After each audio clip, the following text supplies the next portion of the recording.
ত্রিপুরায় 7 দিন ব্যাপী কুম্ভ মেলার উদ্বোধন হল ত্রিপুরার পর্যটন মন্ত্রী সুশান্ত চৌধুরী এবং সাংসদ রাজীব ভট্টাচার্যের হাত ধরে।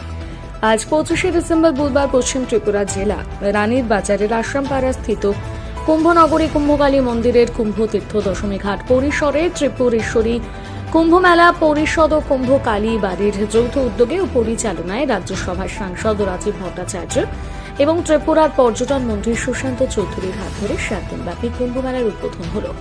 এই কুম্ভ মেলায় দেশের বিভিন্ন প্রান্ত থেকে আগত নাগা সাধু ও সন্ন্যাসী, ত্রিপুরার বিভিন্ন প্রান্তের মঠ মন্দির ও তীর্থস্থানের বিভিন্ন সম্প্রদায়ের সাধু সন্তরা সহ সহস্রাধিক ধর্মপ্রাণ মানুষের উপস্থিতিতে আজ থেকে আগামী 1 জানুয়ারি পর্যন্ত কুম্ভ মেলা ও সাংস্কৃতিক উৎসবের আনুষ্ঠানিকভাবে সূচনা হলো। উৎসবের মূল আচার হলো নদীতে ডুব দেওয়া, যা পাপমোচনের উপায় বলে মনে করা হয়।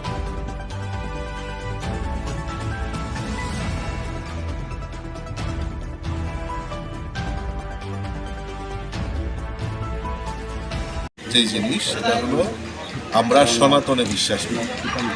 ভারতীয় পরম্পরা, সনাতন ধর্মের আচার বিধি এবং পূজা অর্চনা, এটা আমাদের পরম্পরা, আমাদের বৈদিক যুগ থেকে আমরা দেখে আসি।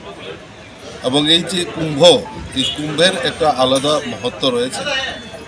বিগত কয়েক বছর যাবৎ আমরা সৌভাগ্যবান যে আমাদের ত্রিপুরা রাজ্যের মতো ছোট্ট জায়গায়ও নাগা সাধুরা বিভিন্ন ভারতবর্ষের বিভিন্ন প্রান্ত থেকে এখানে সমবেত হয় এবং আমাদের এই পবিত্র ভূমিকে আরও পবিত্রতার ভরে দিতে তারা এই সাধু সন্ন্যাসীরা একত্রিত হন এবং এখানে পূজা অর্চনা থেকে শুরু করে যে কুম্ভের আয়োজন করা হয়, আমি তার জন্য নিজেকে খুব গর্বিত মনে করি এবং আশা করি আমাদের এই ত্রিপুরা রাজ্যের সুখ এবং সমৃদ্ধির ক্ষেত্রে এই কুম্ভের একটা মাহাত্ম্য থাকবে। এখানে আজকে তার শুভ সূচনা হচ্ছেন। মাননীয় মন্ত্রী সুশান্ত চৌধুরী এখানে রয়েছেন, মহারাজরা রয়েছেন, মাননীয় মুখ্যমন্ত্রীও এখানে গতবার এসেছিলেন, উনিও উনার বাবা এই যে কুম্ভ মেলা ইতিহাস সংক্ষেপে বলতেন।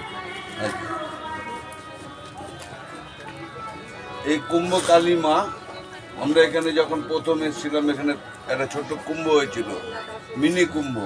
তখন আমি শিব মন্দির ছিল মায়ের ওখানে আমি বসতাম, শিব মন্দিরে বসেছিলাম।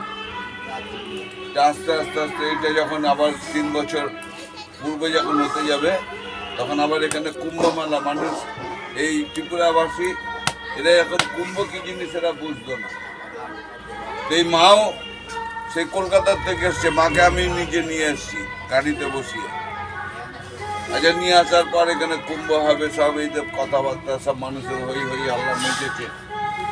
তারপরে ওখান থেকে যখন আমাদের এই প্রয়াগরাজে যে কুম্ভ হবে, এই কলসের জল আমি দুর্গাপুর ত্রিনাথ আশ্রম থেকে, মানে মহারাজজি, ওই যে ওই মহারাজ উনি যেখানে থাকে ওখান থেকে ওই কলসের জল আমি ট্রেনে করে নিয়ে এসছি।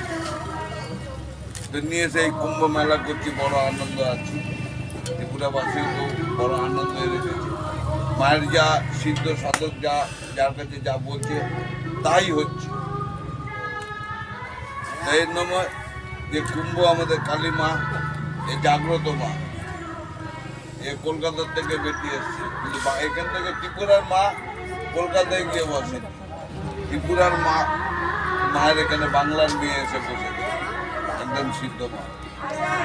এই মেলা কতদিন চলবে? এটা চলবে 1 জানুয়ারি জুলুস হবে, ছান হবে। আমাদের মনে হয় 2 তারিখ না 3 তারিখ বিদায় রজনী জানাবে। আপনারা কোথেকে এসেছেন বাবাজি? আমি বোলপুর শান্তিনিকেতন কঙ্কালীতলা।